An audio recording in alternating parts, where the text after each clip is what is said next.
heirloom, and of course we hear this one a lot. Yeah, we think about heirloom plants as being those, and a lot of people disagree about exactly what the age has to be of the heirloom seed, how long that has to be around. Okay. But typically I think about 50 years.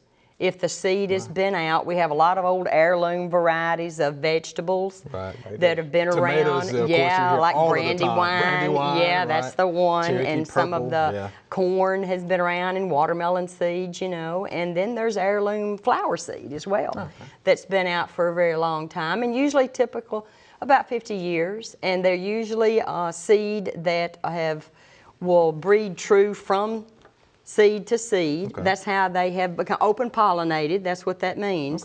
That they will set seed that are true from generation to generation. In other words, they're stable over time in different generations. And that's why there have been carried on by people who have brought, my grandmother always didn't pick half of a pea row of her black-eyed peas or her green beans. She'd let them go to seed. And those were the old heirloom varieties that her grandmother had, and that's how that she knew that it would be the same bean or the same pea. And so that's why we really kind of cherish those old varieties, because they have a lot of tradition and family memories, and then they're good varieties, a lot of them. Yeah, passed Some down better from generation to generation. Yeah, exactly. Thanks for watching the video. We hope you enjoyed. To subscribe, click below.